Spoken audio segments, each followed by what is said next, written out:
À la suite de cette concertation, je transmettrai au ministre des Transports les résultats de cette concertation et selon la décision ministérielle, soit de poursuivre, soit d'arrêter, mais si c'est de poursuivre, le projet, la solution retenue sera portée à l'enquête publique. Moi, je voulais vous garantir, du point de vue de la CNDP, que les citoyens allaient être informés et qu'ils avaient la possibilité de donner leur avis et que cet avis allait être enregistré, traité. Ça, je vous en donne la garantie. Je vous donne la garantie, avec mon collègue, d'une transparence totale dans ce dossier.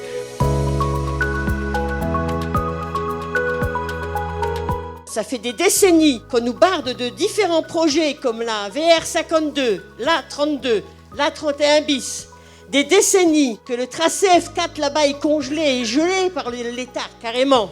Est-ce que nous, Florangeois, nous avons le droit de vous demander, et là tous ensemble, est-ce qu'on va abandonner ces tracés ? L'A31 est une nécessité. Ce n'est pas la seule solution, il faudra toutes les solutions en même temps, il faudra le ferroviaire. Mais à l'heure actuelle, passer à côté de la 31 serait véritablement, à mon avis, une stupidité. Aujourd'hui, nous avons une infrastructure qui est complètement inadaptée au trafic. C'est un corridor européen, le premier corridor européen. Aujourd'hui, cette autoroute doit être remise à niveau. Il faut qu'il y ait des solutions complémentaires, et nous le savons très bien. Et je rappelle qu'en tant que président du Sillon-Lorrain, nous avons, avec la région, lancé le Grenelle des mobilités et nous avons inscrit le réseau express métropolitain comme une priorité. Ce soir, vous ne pouvez pas nous convaincre parce qu'on sait que l'autoroute ne réglera pas le problème. Et moi, je propose qu'on ait donc ces temps de réflexion avec une possibilité de réfléchir sur des solutions à court terme, à moyen terme et à long terme. Avant, on fait 40 minutes pour arriver au travail, maintenant on fait 1h30. Le projet de l'autoroute, c'est la meilleure solution pour arranger tout le monde et pour arriver toujours à l'heure au travail.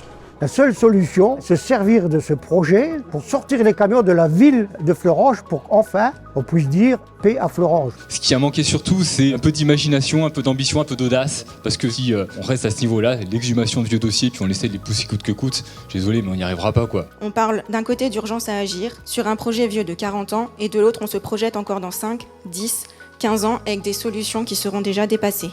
Le seul point intéressant de mon point de vue, c'est le nord de Thionville avec l'élargissement et la voie de transport en commun qui évidemment sera utilisée par des gens qui habitent ici, car je ne vois pas des vacanciers ou des transporteurs utiliser cette ligne. J'habite Bertrange depuis 15 ans, je suis aussi frontalière comme madame. Je mets en moyenne 1h30 par trajet pour aller au Luxembourg. J'ai envisagé évidemment le bus, le train, me décaler dans les horaires. J'ai pensé à prendre le train à Uckange. Mais à partir de 8h, c'est impossible de s'y garer. Je fais partie de l'association NAPA 31 et donc nous sommes contre le péage et nous sommes pour une écovoie qui soit exclusivement réservée au trafic pour les bus. En prenant l'autoroute à Kenfen, si je vais au Luxembourg, selon l'ouvrage choisi avant, je vais payer entre 35 et 70 centimes pour un ouvrage que je ne vais pas utiliser. Ressort deux éléments forts. C'est d'une part l'urgence de répondre à ce problème parce que les gens passent des heures perdues en voiture d'une part et d'autre part le problème du coût du péage. Le moyen d'aller vite, que ça plaise ou que ça ne plaise pas, c'est la concession. Toutes les autoroutes en France qui traversent des zones urbaines ne sont pas payantes. Pourquoi ici il en serait différemment ? Pourquoi le tronçon nord qui se situe donc entre la frontière luxembourgeoise et Thionville ne pourrait pas passer aussi avec un système d'écotaxe qui permettrait à tous les Mosellans, nord-Mosellans que nous sommes, de ne pas avoir à payer cette partie-là? Au final, je pense que les gens ne se rendent pas compte.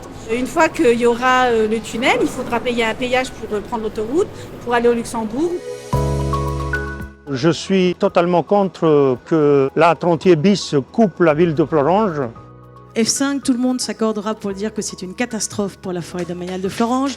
Et c'est aussi une catastrophe pour le parc de Bétange, même s'il n'est pas coupé, car il y a les vents dominants et vous allez perturber toute la tranquillité de ce lieu. Ça nous embête un petit peu parce que dans les tableaux qui sont proposés, il n'y a que 4 variantes. Et donc, nous aurons été très satisfaits de pouvoir répondre à une 5e option qui serait plus adaptée que le cadre que vous proposez. Je suis venue parce que je fais partie de l'association Non à l'autoroute de Florange. Je suis concernée parce que ma maison risque d'être rachetée. Et donc je vais être expropriée. J'habite Illange et on a déjà une autoroute à proximité. Dans le projet, une autoroute qui devrait la seconder pour traverser le fort d'Illange. Et on serait pris entre 2 autoroutes, quoi. Je soutiens effectivement cette version F4, à la fois parce qu'il n'y a pas d'expropriation, il n'y a pas de déforestation massive, il y a une certaine protection des populations contre effectivement tout ce qui est nuisance sonore, nuisance sanitaire, ce qui n'est pas le cas effectivement des autres. Si on doit quand même retenir un projet, on va dire que la solution qui a le moins d'impact, a priori, est pressentie étant celle du F4 profond. Alors sur les critères qu'on juge le plus important, pour nous c'est l'impact humain et social des expropriations, l'impact environnemental, l'impact financier, l'impact nul sur le trafic vers le Grand-Duché.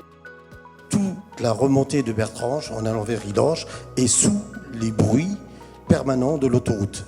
Alors, quel que soit le projet retenu, si on ne retient pas le projet F10, qu'allez-vous faire ? Il faut savoir qu'à côté de la forêt Lady Lange, là où il y a le F10 qui est tracé, à côté du Décathlon, il y a une clinique qui va s'y faire. Donc là, on parle des nuisances sonores. Donc, élargir l'autoroute de ce côté-là, je vois pas ce que ça peut apporter sur un trafic qui est déjà noir, saturé, et où même les véhicules de secours ne peuvent plus passer. Qu'est-ce que vous allez faire pour les villages environnants ? Parce que moi, j'habite à la N-Tranche, je me le cache pas, moi si l'autoroute devient payante, je prendrai que les petites routes. Mais tous les autres vont faire pareil.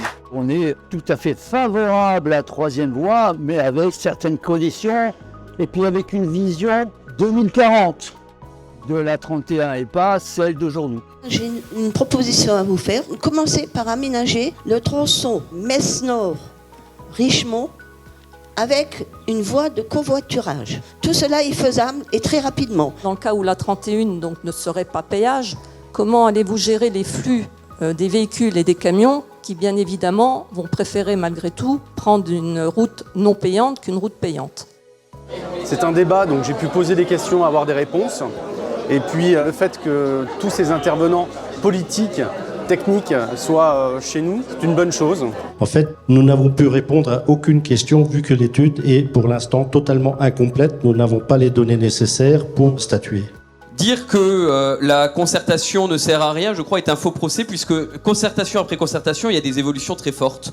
Et je me permets de rappeler qu'en 2018, avec Michel Lipgott et Pierre Cuny, nous avions fait émerger une idée. Il pouvait y avoir un type d'ouvrage qui évitait un certain nombre de nuisances et qui évitait les expropriations. Ce type d'ouvrage, c'était un tunnel profond. Ce qui est sûr, c'est qu'on ne peut pas réaliser un projet sans avoir derrière soi un accord de la population. Alors, ce soir, c'est vrai qu'il y a beaucoup de gens qui sont contre, qui se sont déplacés. Par contre, moi, je rencontre également toute la journée des gens qui travaillent à Luxembourg et qui utilisent la 31, qui sont des usagers et qui, eux, veulent qu'on trouve une solution. J'ai assisté à toutes les réunions publiques. Je suis très touchée par le fait que les interventions sont extrêmement précises.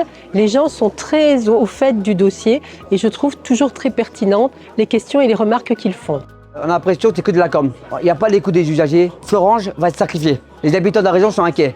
Bien sûr, on est frontalier, on veut un vrai projet. Mais on a l'impression qu'on veut faire passer le projet en dehors de la mobilité. Je m'y attendais, beaucoup de prises de position, pas trop d'écoute.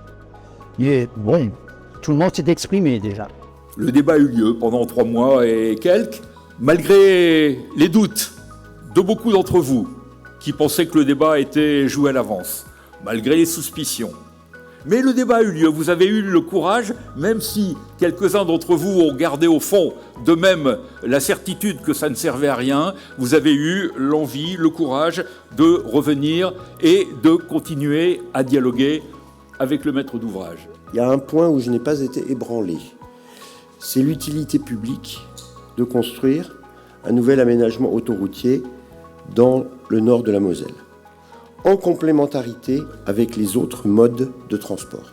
Un autre point que je voudrais dire, c'est que cette concertation m'a été très utile. Je vous ai beaucoup écouté et j'ai bien compris que chacun des projets tel qu'il est présenté dans le document initial présente des défauts et que certains défauts peuvent être améliorés.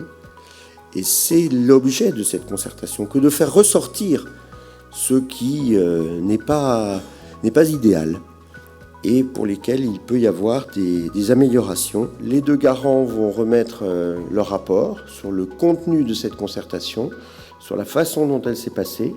Et moi ensuite, j'exprimerai au ministre des Transports une proposition.